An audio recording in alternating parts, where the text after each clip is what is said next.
Sabemos que los problemas ambientales y ocupacionales nos brindan una oportunidad para el diagnóstico y la atención preventiva en la práctica de prácticamente todas las especialidades.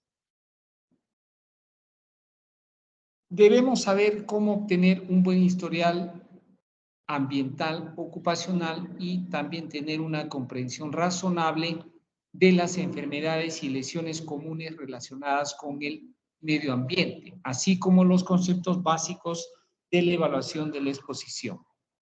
Vamos a ver entonces cuál es el abordaje sistemático de la anamnesis y el diagnóstico de enfermedades ocupacionales o ambientales.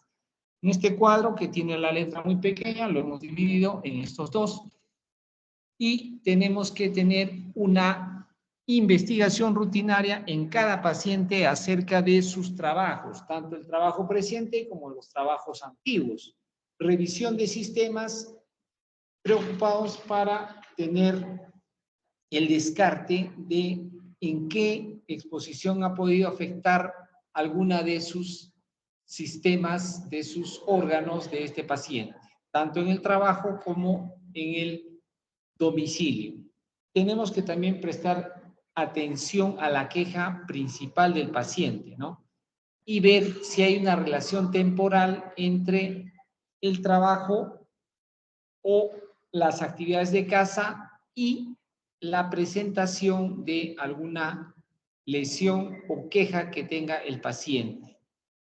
Relacionar también si la lesión o el motivo de queja se relaciona con el trabajo o con la revisión de sistemas anteriormente llevada a cabo.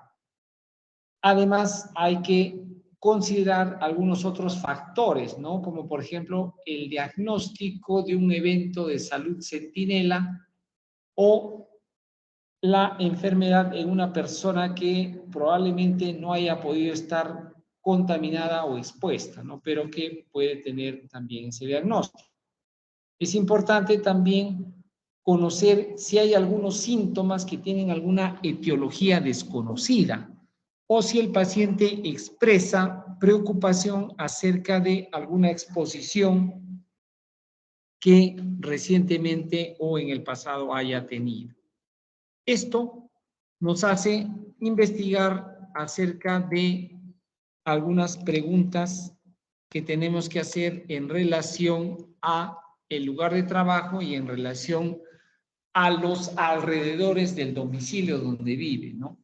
Entonces tenemos que preguntar en qué trabaja el paciente y si es que hace alguna manufactura.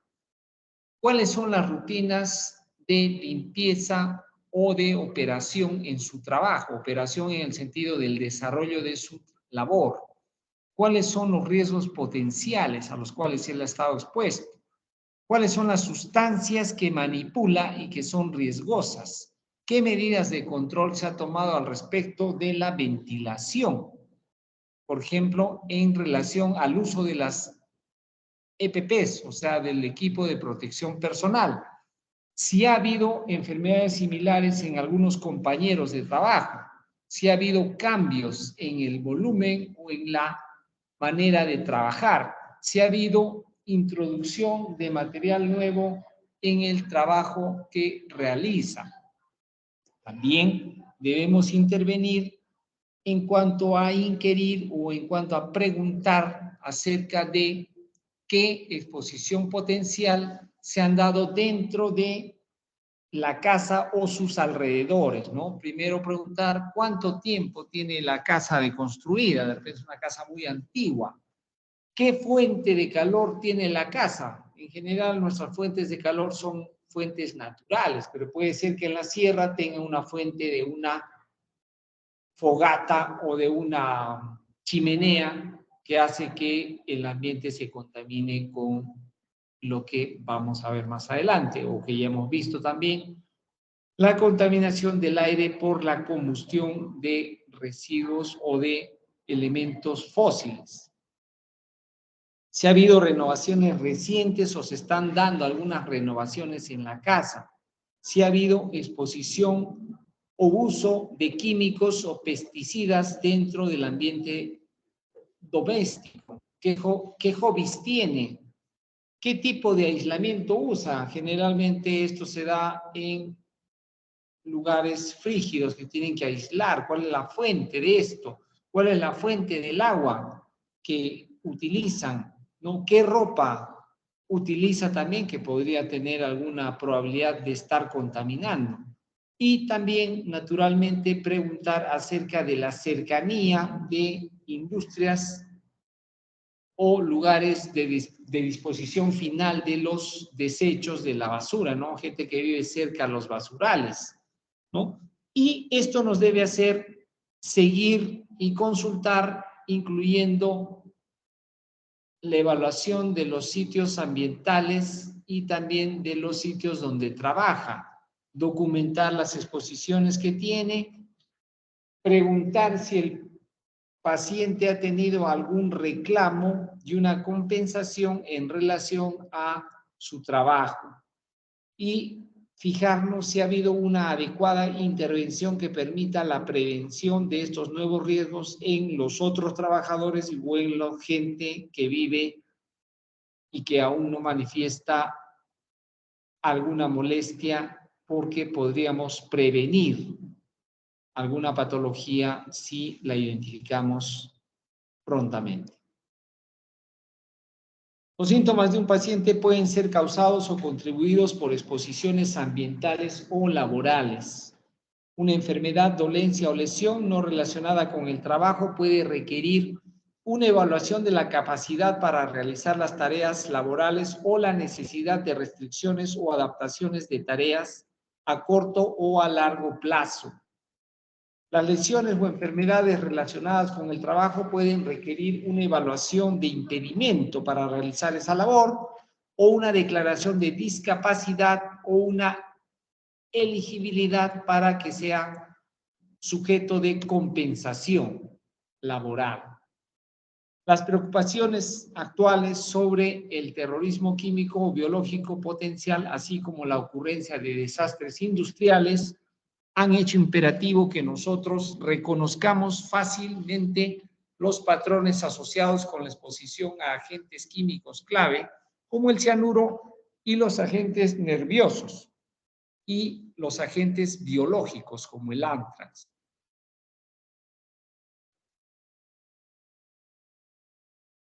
Los médicos y los centros de salud deben tener suficiente experiencia para responder a exposiciones por contaminación accidental del agua potable o el aire por tecnologías como la fracturación hidráulica o como resultado de desastres naturales, ¿no? En nuestro caso, de repente un maremoto, un terremoto que pueda generar algún desastre natural.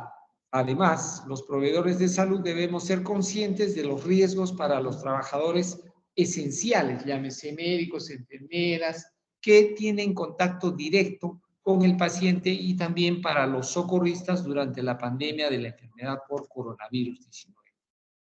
Los médicos tienen la oportunidad de recibir atención preventiva relacionada con las exposiciones ocupacionales y ambientales. Las exposiciones informadas de un paciente pueden generar importantes intervenciones para prevenir enfermedades o lesiones futuras para el paciente y para otros. Por ejemplo, al prevenir enfermedades ocupacionales en otros empleados en el lugar de trabajo o abordar los problemas del medio ambiente en relación al cambio climático y las posibles consecuencias para la salud. Las enfermedades y lesiones ocupacionales, si bien no tenemos muchos informes y es difícil tener la cuantía de lo que sucede, podemos sí mencionar que en el año 2019 la Oficina de Estadísticas Laborales Americana informó los resultados del estudio del año anterior a través de encuestas e informes de los empleadores, donde se manifiesta 5.250 accidentes fatales relacionados con el trabajo, lo cual es el 3.5 por 100.000 habitantes, un aumento del 2% en relación al año 2017, al año anterior. También se ha reportado 2.8 millones de lesiones no fatales y enfermedades generadas por el trabajo.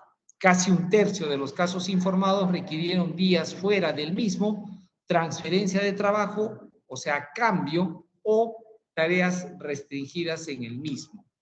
Si bien las enfermedades y lesiones relacionadas con el trabajo pueden identificarse fácilmente por precipitantes conocidas, algunos solo pueden manifestarse después de un periodo prolongado de exposición. Ejemplos de enfermedades relacionadas con exposiciones ocupacionales incluyen asma y otras enfermedades pulmonares, enfermedades cardiovasculares y cánceres.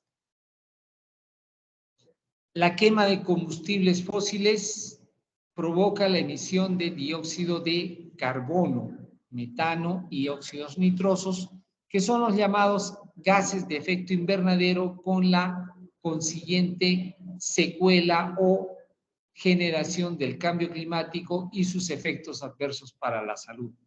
También generan partículas y dióxido de azufre en el aire. Comparando con los niveles preindustriales, el dióxido de carbono ha aumentado de aproximadamente 280 a 411 partes por millón, provocando un aumento de la temperatura media de la superficie terrestre de aproximadamente 1 grado centígrado y el calentamiento y la acidificación de los océanos, generando una alteración en la flora y fauna de los mismos. Otras exposiciones ambientales son las que se producen en el hogar, por ejemplo, con los ácaros del polvo y las cucarachas, y también en el trabajo, y esto parece haber contribuido al aumento de la incidencia y la mortalidad por asma, tanto en adultos como en niños. Además, siguen surgiendo preocupaciones sobre los posibles efectos en la salud relacionados con la humedad y el moho en ambientes interiores, incluida la exacerbación del asma. Todo esto nos lleva a la consideración de que existen riesgos para la salud humana. Hay peligros químicos, peligros físicos como la radiación ionizante, el ruido, el fuego, peligros biológicos como los patógenos, el polen, y esto también hace que recurramos a la ciencia de la toxicología. Sabemos que la toxicidad es un parámetro que mide lo perjudicial que es una sustancia y que depende de la dosis, la respuesta que se va a producir es directamente proporcional. Sabemos también la existencia de enfermedades infecciosas, muchas de ellas que se contagian o que se adquieren a través del medio ambiente contaminado. Algunas no, pero muchas sí. Dentro de las infecciosas podemos mencionar la sida, la seda, la tuberculosis, la malaria, el SIDA, el sarampión, la hepatitis B, el tétanos, que generan en los pacientes lesiones ya desde muy temprana edad y que debemos de alguna manera o de todas las maneras prevenir. Esto hace que tengamos que actuar con valores, que es cada una de las supuestas cualidades positivas consideradas en abstracto como la honestidad, la tolerancia, la dignidad, y que en una escala de valores de una sociedad las personas deben considerarlas a todas como importantes. Lo que una determinada moral establece como ideal o norma moral, eso es un valor. Es el conjunto de reglas de conducta propuestas por una determinada doctrina o inherentes a una determinada condición. También debemos considerar la actuación ética que debemos mantener siempre. Y esta está en relación con la ética ambiental, es decir, con nuestra actuación ética frente al ambiente, obrar de tal modo que los efectos de nuestra actuación sean compatibles con la permanencia de una vida humana auténtica en la tierra, que haya una calidad de vida adecuada. Que los efectos de nuestra acción no sean destructivos para la posibilidad de esa vida. Nos es lícito tal vez arriesgar nuestra vida, pero no arriesgar el futuro de la humanidad. El nuevo imperativo se dirige más a la política pública y remite a un futuro real previsible como dimensión abierta de nuestra responsabilidad. ¿Tenemos alguna pregunta, por favor? En todo caso, aquí les dejo la bibliografía en esta última diapositiva, donde vemos este enlace, que es un enlace que lo pueden visualizar a través de el UpToDate, que es una fuente de consulta muy frecuente e importante que todos ustedes tienen. ¿Alguna pregunta, por favor, jóvenes? ¿Comentario?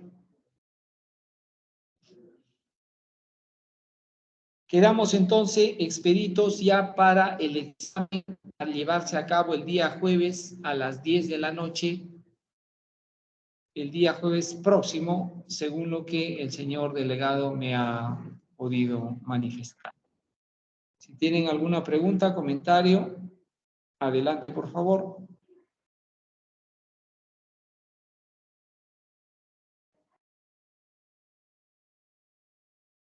Ya. Si no hay Doctor, creo que no hay comentarios, preguntas. diga. Creo que no hay Señorita, preguntas, doctor. Disculpe.